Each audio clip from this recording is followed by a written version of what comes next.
Now, before I get into this video, I want to make it known that I am in no way trying to take away from what a person may or may not feel is their cultural heritage, nor do I mean to talk down on one's religion or one's a religious expression.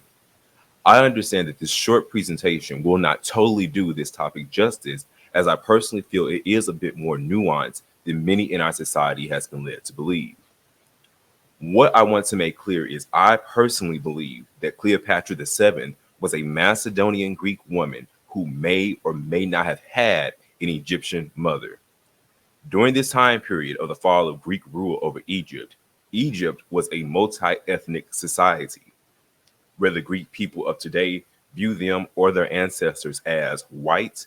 I cannot say since I am not Greek. I believe that the controversy surrounding this may have been deliberate and could have been a part of Netflix's marketing campaign. I believe that the producers of this series should have focused on an ancient Kemetic queen of a more archaic period in Egypt's history. What I do want to critique, though, in this presentation is the blatant anti-blackness that is surrounding this controversy. I want to make it clear that although anti-black racism is a very real reality on this planet, I believe it will be disingenuous to say that every critic of this topic automatically makes them a racist. Anti-blackness is so ingrained in the subconscious of many on this planet, in both non-people of color and people of color, that I do not think we recognize it when we often see it. Our society, in my opinion, is trained in many ways to only react to the more extreme forms of anti-blackness and not the subtle, quiet form it often takes. It is my humble opinion that it can be so ingrained in many people that it becomes a part of one's nature almost. I have never believed in trying to change the nature of a man, nor modify his or his people's behavior to accommodate Black people on this planet. Modifying a person's behavior towards you may get off the impression you are liked, but it does not change their heart. I want to make it known that often when people in other parts of the world say that there is no racism where they are, they're referring to the racial-based politics that appears to be a Western American phenomenon. See, in an age of knowledge and information, modern humanity seems to be trapped in ignorance like never before. In an age where concepts like man traveling to Mars or AI robots being a part of our daily lives, man is still suffering from a sickness that resembles sleep. Many are outraged at what they are calling Western woke media and woke ideology. I find it funny that the word woke, not even 10 years ago, was really only heard amongst Black people that were waking up to the harsh realities in which they found themselves and were acquiring knowledge, both historical and spiritually, to regain their ancestral heritage and a sense of self. But like most things, the idea of being woke has been taken, corrupted, and twisted to mean something it never really meant in the first place. As this society, both locally and worldwide, is ever asleep in our ignorance, I find it interesting that a word that means to be awake is used in a negative way now. As many of you know, there has been an extreme backlash about the upcoming Netflix documentary, African Queens, Cleopatra. The documentary is part of a series done on African queens across African history. I, for one, am not surprised about the backlash, but what threw me off was the possibility for a lawsuit from an Egyptian lawyer claiming that the series distorts the Egyptian identity as well as promotes Afrocentric thinking. The topic on the ethnicity or race of the ancient Egyptians has been a hot topic for many years, as ancient Egypt is always divorced from the African continent, depending on the narrative that is being pushed. And while many modern Egyptians will say that they know Egypt is a part of the African continent, well, that's as far as it goes, because in the same breath, they were making known that although a part of the continent, it has nothing to do with Black Africa. Black Africa, or anything below the Sahara Desert, for generations has been synonymous with ignorance and the uncivilized. The Black African, in their opinion, lacks everything that they associate with the greatness of ancient Egypt. So how then can a Black African have anything to do with the glory that was Egypt? Sure, we know of the Nubians, the mother of Nile Valley culture, but she's often accused of borrowing from ancient Egypt or, depending on the narrative, had a culture that had nothing to do with Egypt, and she was always at odds with her, despite historical and archaeological evidence debunking that narrative. Now, before we go any further, I do want to turn our attention to this article coming from the BBC. Egyptians complain over the Netflix depiction of Cleopatra as black. A Netflix docudrama series that depicts Queen Cleopatra VII as a black African has sparked controversy in Egypt. A lawyer has filed a complaint that accuses African Queen Cleopatra, of violating media laws and aiming to erase the Egyptian identity. A top archaeologist said that Cleopatra was light-skinned, not black. But the producer said her heritage is highly debated, and the actress playing her told critics, "If you don't like the casting, don't watch the show." Adele James made the comment in a Twitter post featuring screen grabs of abusive comments that included racist slurs. Cleopatra was born in the Egyptian city of Alexandria in 69 BC and became the last queen of Greek-speaking dynasty founded by Alexander the Great's Macedonian general Ptolemy. She succeeded her father, Ptolemy XII, in 51 BC and ruled until her death in 30 BC. Afterwards, Egypt fell under Roman domination. The identity of Cleopatra's mother is not known, and historians say it is possible that she or any other female ancestor was an indigenous Egyptian or from somewhere else in Africa. Netflix companion website Tudum reported in February that the choice to cast Adele James, a British actress who is of mixed race, as Cleopatra in its new documentary series was a nod to the centuries-long conversation about the ruler's race. Jada Pinkett Smith, the American actress who was executive producer and narrator, was meanwhile quoted as saying, "We don't often get to see hear stories about Black queens. And that was really important for me, as well as for my daughter, and just for my community, to be able to know those stories because there are tons of them." But when the trailer was released last week, many Egyptians condemned the depiction of Cleopatra. ZAHI HAWASS, a prominent Egyptologist and former antiquities minister, told the Al-Masih Al-Yum newspaper, "This is completely fake. Cleopatra was Greek, meaning that she was light-skinned, not black." Mr. Hawass said that the only rulers of Egypt known to have been black were the Kushite kings of the 25th dynasty. Netflix is trying to promote confusion by spreading false and deceptive facts, he says, that the origins of the Egyptian civilization is black. He added and called on Egyptians to take a stand against the streaming giant.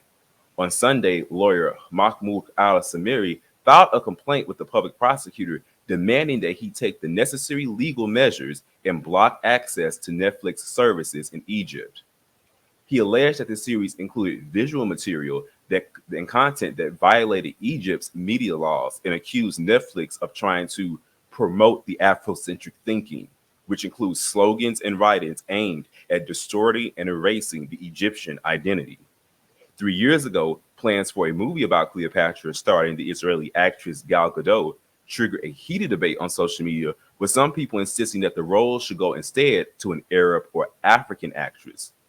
Gadot subsequently defended the casting decision, saying, "We were looking for a Macedonian actress that could fit Cleopatra. She wasn't there, and I was very passionate about Cleopatra." Now, I want to touch on a few points that were in the article. Many of you may be familiar with Dr. ZAHI HAWASS, the so-called Indiana Jones of Egypt and the gatekeeper of Egyptian archaeology. He has always been very vocal about his disdain for Egypt having anything to do with quote-unquote Black Africa. Although seen as an expert in his field, his credibility is often questioned. You really don't hear much from him until it's time to talk about the Black origins of Egypt.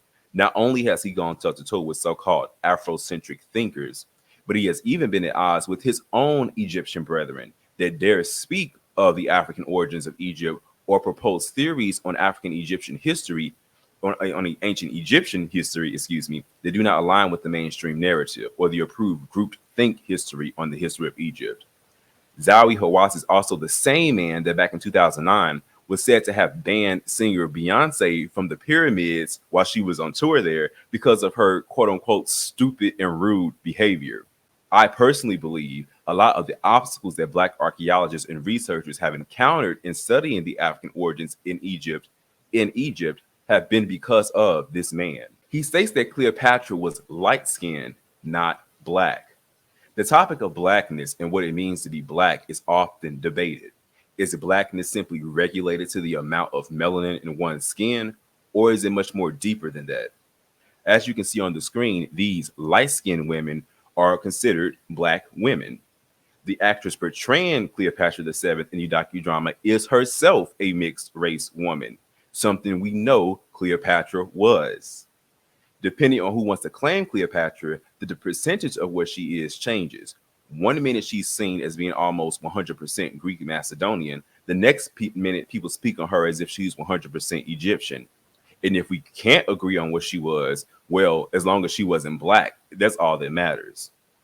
I find it funny how people like to gaslight Black people, saying Africans come in all shades and phenotypes and have always been mixed, as if we don't know that. But get on the topic of ancient Egypt, then all of a sudden there's only one way a Negroid Black African has to look. The lawyer who is calling for Netflix to be sued for pushing false information and distorting the Egyptian identity also says that it is promoting Afrocentric thinking. Now, I want to turn our attention as to why Afrocentric thinking is seen as a negative thing or a pseudoscience. The Afrocentric movement was a way for Black scholars to begin to rethink the history that is given to millions of Black people around the world and to place the Black man and woman in our proper place within human history. Black African people were always taught that they had no history, or at least a history that was not worthy enough to be taken seriously and subjugated to academic studies and archaeological research. A lot of attention was turned to the Nile Valley region of Africa because to many African people worldwide, it represented the greatest example of a time when the Black African man and woman's nobility and influence reached beyond the borders of Africa. The Nile Valley, and specifically Egypt, came to represent the height of African civilization. No more than Greece and Roman history is seen to be the foundation of Western European civilization. What is ironic is that many Europeans that look to Greece and Rome as the mother and father of their civilization are not ethnically Greek or Italian. Much but not all of the Afrocentric movement dares to pull the Nile Valley out of the Eurocentric whitewashed image that have been placed on it for generations. To be clear, the critics that are saying that we are making ancient Kemet to be some sort of Eden, we know that ancient Egypt was no Eden. When Europe came creeping out of their dark age into the age of enlightenment and the Renaissance, many European artists, scientists, and philosophers looked to classical Greece and Rome for their inspirations. Although we know of the bloody history of Roman imperialism, no one ever criticizes those of European descent for seeing ancient Rome as worthy of their admiration. To many African peoples, it would be unthinkable to think of having anything remotely considered civilized when one of that civilization's favorite pastimes was watching human beings mauled by lions for sport.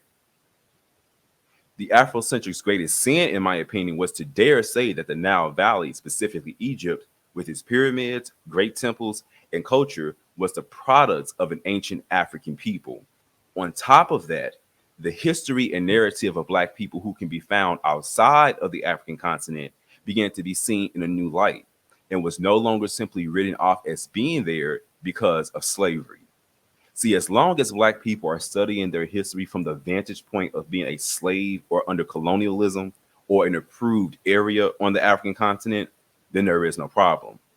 When Black peoples worldwide begin to place themselves in the proper history that many have said they didn't belong, then it becomes a problem. This problem stems from the fact that the history usually being looked at has for a long time been the interests of others with their own personal and political agendas. They have a vested interest in seeing themselves in that history. They have a monopoly on it and are keen on being the gatekeepers of it. The only reason they will tell you to focus on other African history, and specifically for African Americans to focus on West African history, is not because they want to know about said history. It is because they have nothing to gain from it. They have nothing to gain from, say, the history of the Zulu people or the history of the Igbo or the Yoruba. Even when it comes to Nubia, although both the Nubians and Egyptians were cousins, we're told only to focus on the 25th dynasty when the so-called Black pharaohs ruled.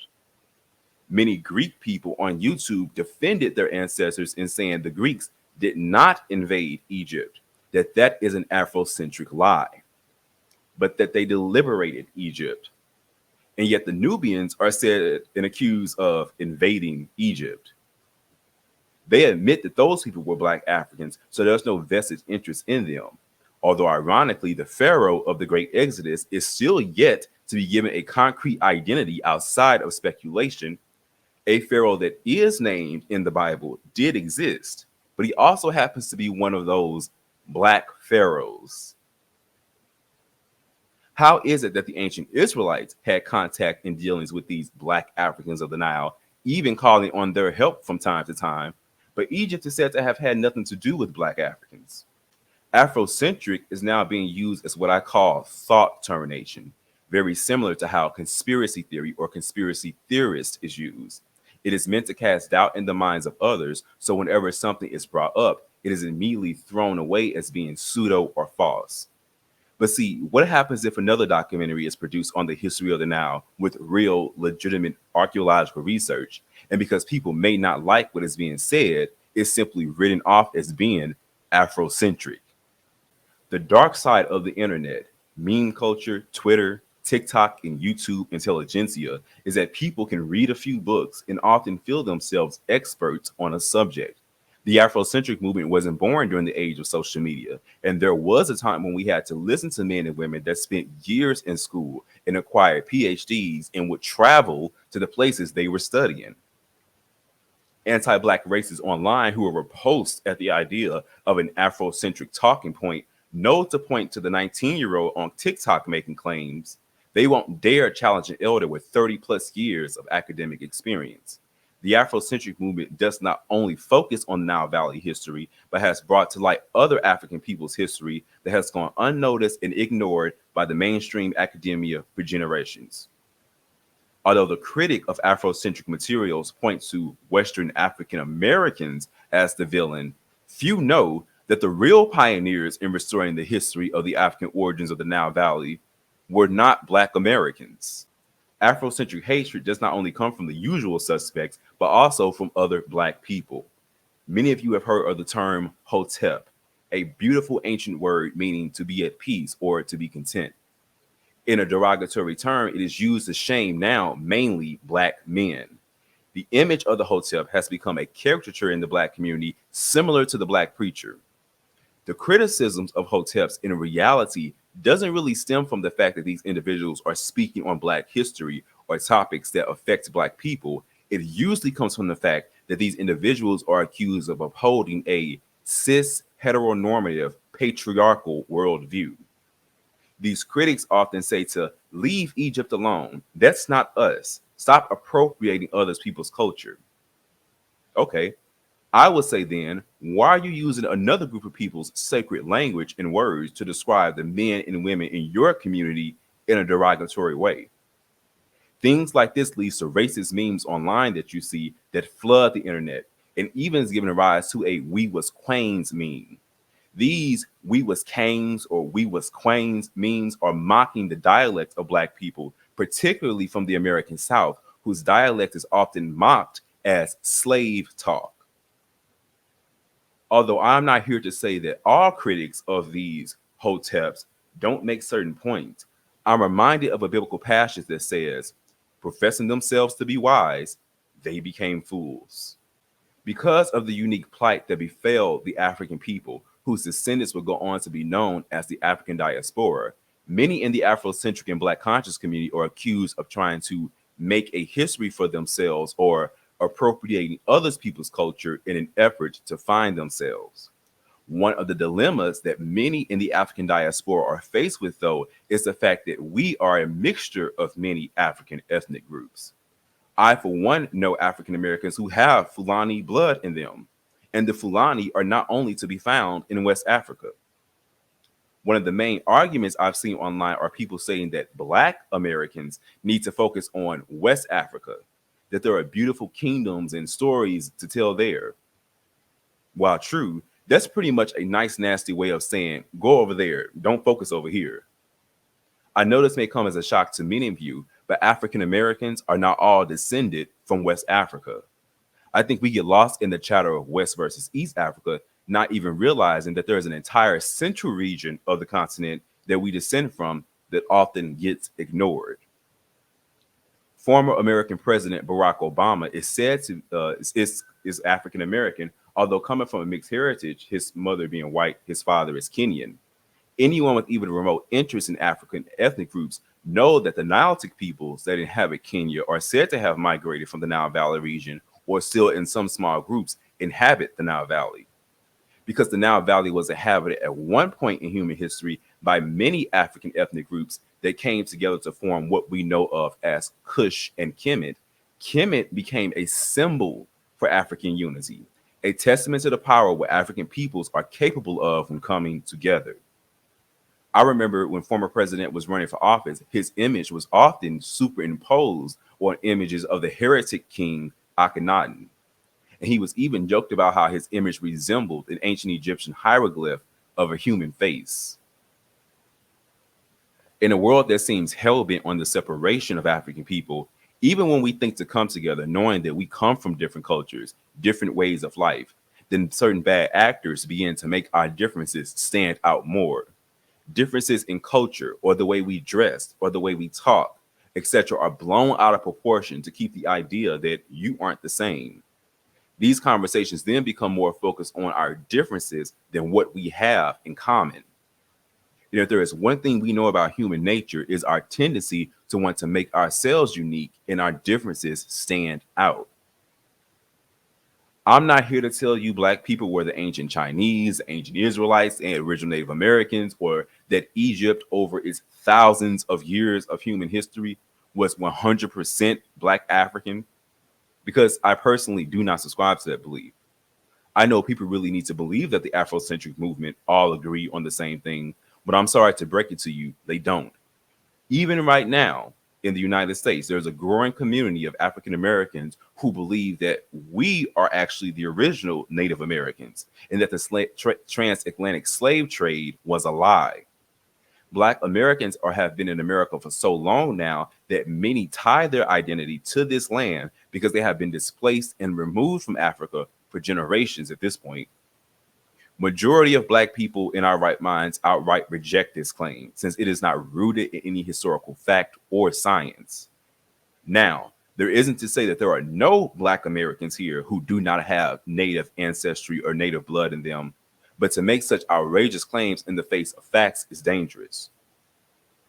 But what I do want to point out is the thought of Black people being accused of trying to make a history for themselves where there is none.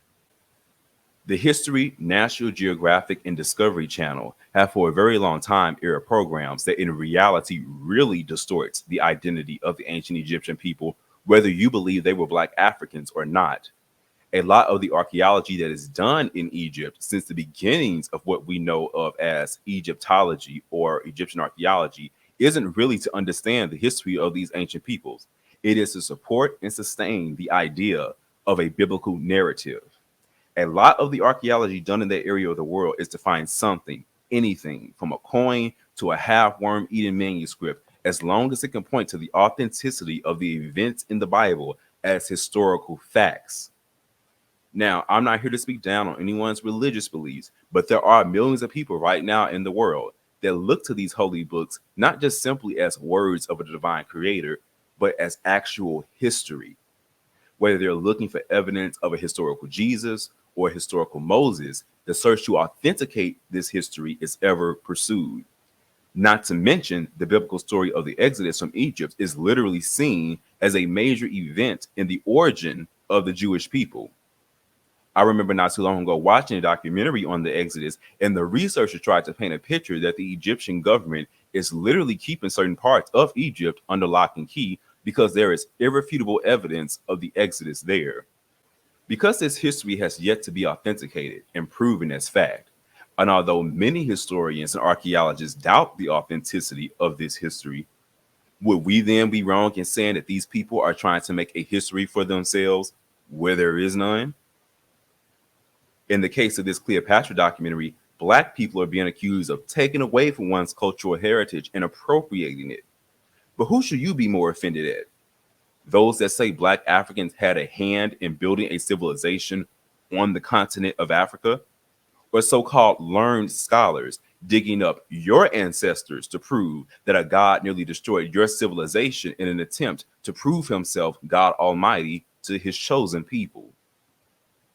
Many have come to Africa, divided her up, taking what they believe to be worthy and disregarding what they do not like. This is usually to take from her precious resources that literally keeps the modern world running. Even now, the African country of Sudan is slowly but surely being looked at more of as a Middle Eastern country. I even saw a young Egyptian woman on TikTok claim that Nubians are not African because some Nubians' phenotype do not subscribe to her ignorant idea of what an African should look like. Sudan, known as Kush in ancient times, has long been ignored by historians really interested in the beginnings of Nile Valley civilization.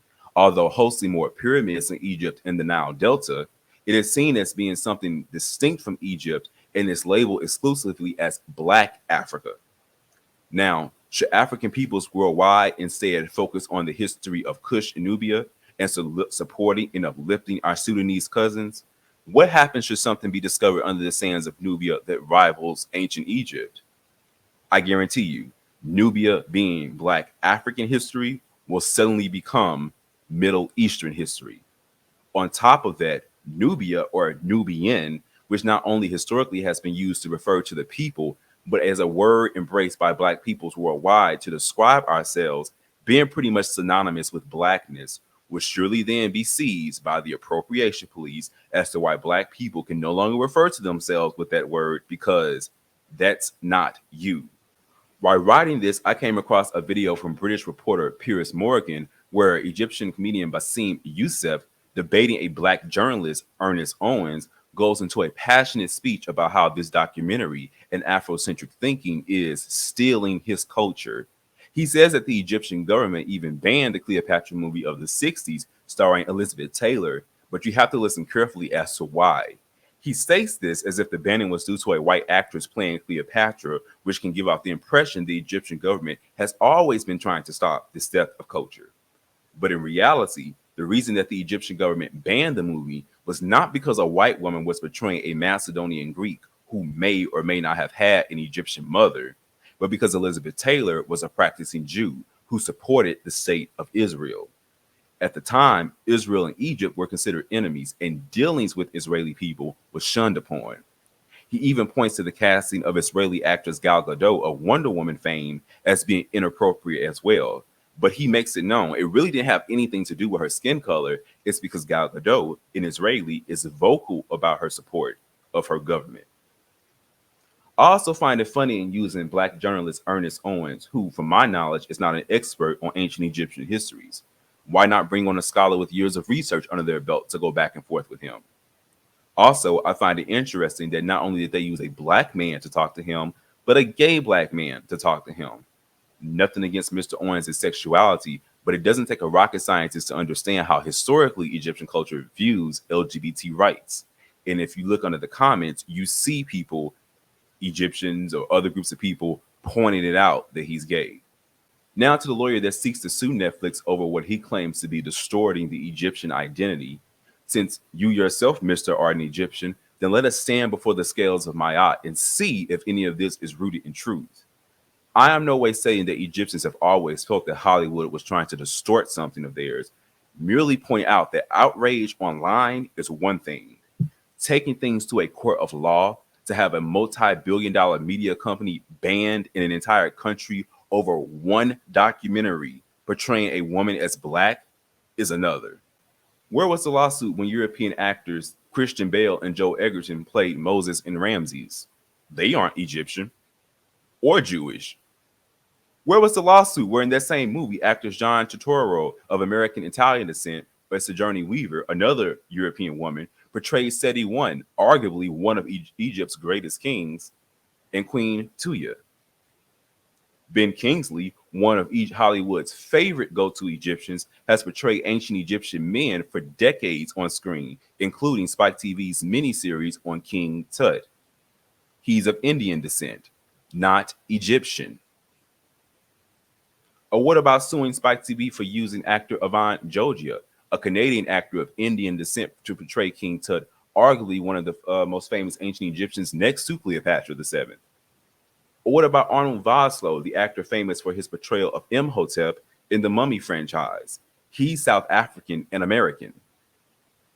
Although the Mummy is fiction, Imhotep was a real man, And you wouldn't run a risk of distorting the image of this ancient Egyptian man in the eyes of future generations, would you? Why not sue the History Channel, who for years have produced a series that gives more of your people's cultural heritage to extraterrestrial aliens? The same ancient aliens that you can stream right now on Netflix, the same company you are accusing of promoting a distortion of history and Afrocentric thinking. It would appear to me that anti-blackness is so rooted in this world that we would rather have intergalactic aliens from star systems light years from Earth be the foundation of ancient Egyptian civilization before a Black African life. The culture that surrounded her, the spirituality, the cosmologies, etc., survived in the peoples that surrounded her and arguably gave birth to her. We know that she was very influential, and although our modern culture is ready with the appropriation accusations, scholars will tell you that we cannot apply our idea of appropriation on ancient peoples. Black peoples worldwide look at Kemet and feel a familiarity with Nile Valley history because, as African people, we recognize African culture when we see it. Example, there's always a mystery around certain ancient Egyptians practice elongating their skull. It is usually written off as something to do with aliens or some mystery, but historians never say to look at, say, the Mangbutu people, a Central Sudanic people of the Congo who practice elongation of the skull as an ideal of beauty. Even depictions of Queen Nefertiti depicts her with this elongated skull. Her name also happens to translate to "a beautiful woman has come." No one ever likes to talk about the history of the Congo Nile divide, even if they even know about the history of the Congo Nile divide. Now, I'm not saying that these people are literal ancient Egyptians. What I'm pointing out is, in my humble opinion, a lot of what seems to be so mysterious about the African culture of the ancient Kemites is usually made mysterious for a reason. No serious scholar goes among the people whose culture he is studying and assume they know or make stuff up. They usually go to those people's elders or representatives and ask them, what does this mean? Why make ancient Egyptian religion so mysterious? Why guess on how these human beings thought and lived their lives? Why not ask the people there? Why not ask their elders? I mean, those are their descendants. When it comes to Cleopatra, Greeks are highly offended at this blackwash casting of this ancient Macedonian queen.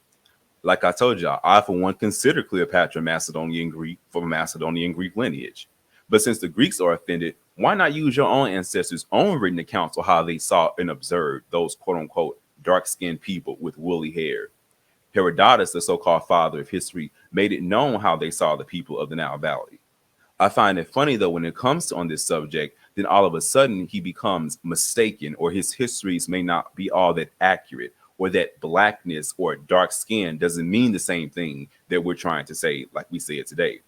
Well, is he the father of history or isn't he?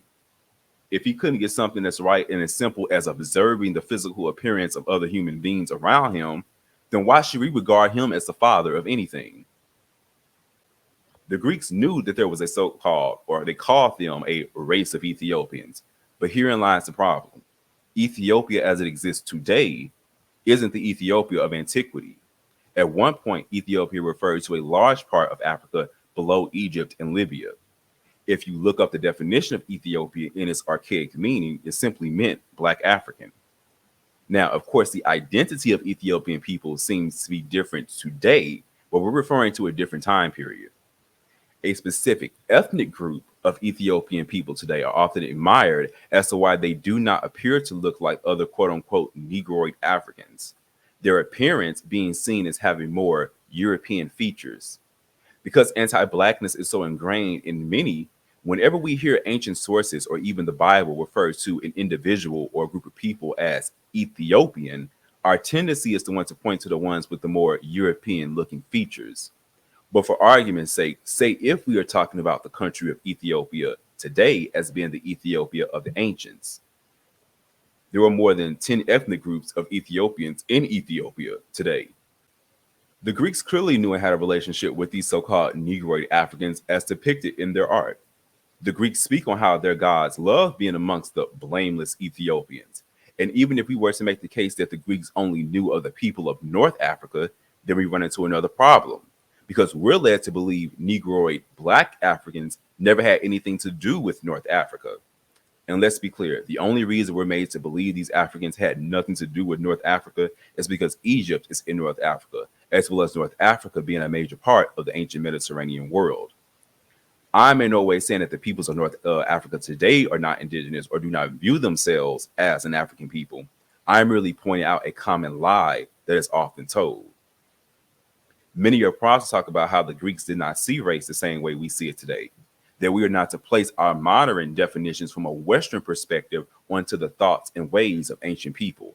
And while I wholeheartedly agree with that, and I agree that the ancient Egyptians, that the ancient Greeks, Rome, Egyptians, etc., did not view race the way we do, their descendants clearly do. I believe that a mind game is being played on us. While I can't speak for whatever agenda Netflix had for producing this documentary, if there was really any agenda at all, I can honestly say that it has done the world no favor. I think that this should be a testament to all of us, black, white, whatever you consider yourself, to not trust Hollywood on depicting any ancestor or heritage you feel will be disrespected or appropriated. I also believe, and I've always believed, Black people worldwide needs to produce cinematic art for ourselves and to not rely on Hollywood to depict ourselves in any sort of positive light. Netflix isn't owned by Black people. Black people in the West, ironically, have been warning people for generations on how Hollywood is. Black people in the West have not only taken issues with depictions of African peoples by Hollywood, but how Hollywood often depicts Black people here in America. One of the stumbling blocks when it comes to reconnecting with our cousins on the continent is confronting the biases and preconceived notions we often have of each other due to Hollywood and the media.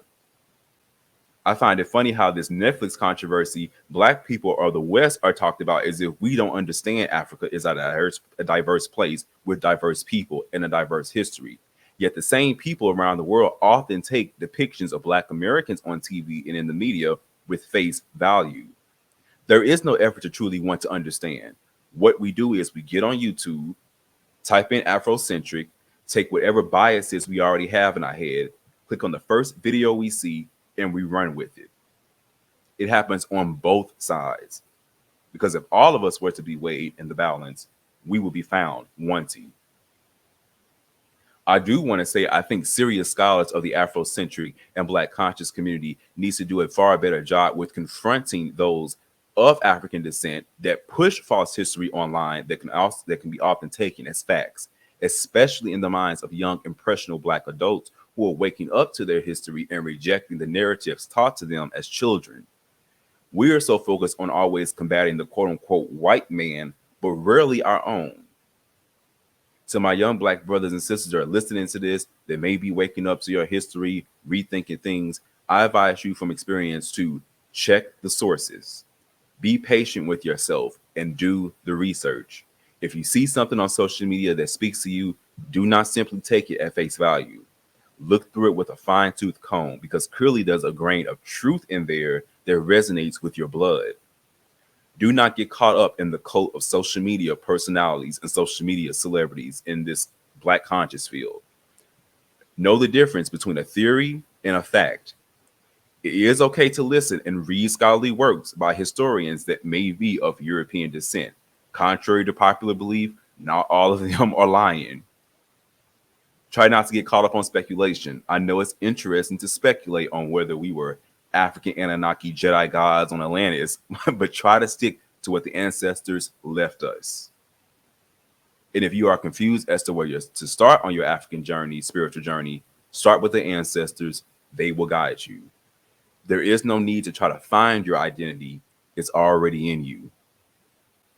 Next, what I do not like and find offensive is the thought that Black Americans were behind this documentary in an effort to conspire and steal and appropriate Egyptian people's culture because we're searching for an identity. Let me make this clear. Contrary to popular belief, when Black peoples of the diaspora go looking for their identity and we make efforts to go back to our ancestral homelands, you don't see us in mass moving to Egypt. You do not see Black people in mass in Egyptian garb. You do not see us making Egyptian food and claiming it as our own. You will not hear Black people blasting Egyptian music no time soon. Although many Black African people in the diaspora and on the continent look at the ancient Nile Valley and feel a familiarity with it that we can't put our finger on, that's not the same thing as calling ourselves literal Egyptians. And lest we forget, the modern continent of Africa with its geopolitical borders did not exist at a time we're referring to in history. To the appropriation police, you keep that same energy amongst your own when you see appropriation of things you know to be Black culture. Black people in mass, in reality, may be reclaiming the Nile Valley as Black African history, may study the history of ancient Egypt and have a great admiration for it, but trust me, that's as far as it goes. Very few of us in the diaspora are called to incorporate what we call the Kemetic legacy within our own lives. And when we do in this small Kemetic community, we often look at ourselves as Nubian peoples. We do not refer to ourselves as Egyptians.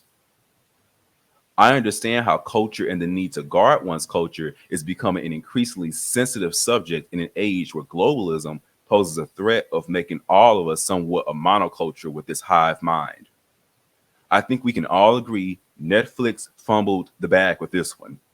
As an African American, I can tell you that there is this need for representation is sometimes blown out of proportion. For example, when they cast Jodie Turner-Smith as the British Queen Anne Boleyn, I laughed as to why was that necessary. See, I hate to say it, but I honestly feel that these castings are not done because they genuinely care about Black voices or Black history. Hollywood today has become so intertwined with American politics that I do personally feel that these decisions are simply made to spite their political rivals. But I've kept you guys long enough. I do thank you for taking this journey with me on this presentation. Like I said, I know this short presentation does not do this topic complete justice. I understand there are nuances into it that, I didn't touch on.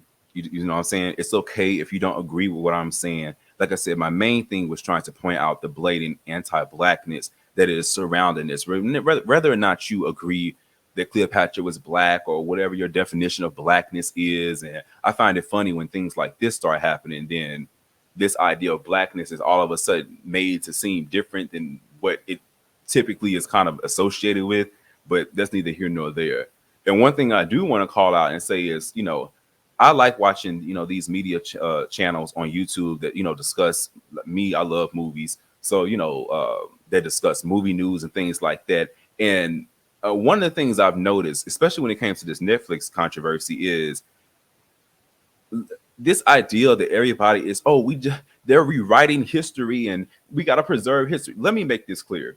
I get that, but I'm pretty sure most of the history we have been given is probably a lie. I'm just going to say this. So wherever you're trying to think that you're preserving, be very careful on what you think you're trying to preserve.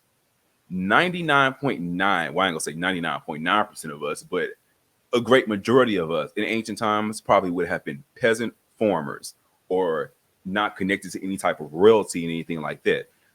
We understand that when you're seeing Black people look to kings and queens, I think that we know, and that's why my heart reaps for my people sometimes, because I know deep down inside what we are referring to. I know what we mean, but because unfortunately other groups of people on the planet do not share that same feeling, or quite perfectly honest, do not understand it. And to be quite perfectly honest, is not theirs to understand, and that's okay. It's I don't know. Like I said, I couldn't put my finger on it, but this blatant maybe y'all can explain it more better than I can. But this blatant anti-Blackness surrounding this it's really hilarious to me. And listen, we are entering or already in the age of Aquarius. The waters are being poured out on humanity like never before. And those waters are going to be bitter to some, and it's going to be sweet to others. A lot of things that we have been thinking about human history, whatever you consider yourself, I feel we're about to come into a time where a lot of things will be brought to light. The ancestors have always said that during certain time periods, things are going to be brought to light, and we have to be prepared. And I'm not saying that all the history and all the historians that come out of the Afrocentric community is right. Like me, for example, when some of our historians prefers to say, they'll say like ancient Iraq was black.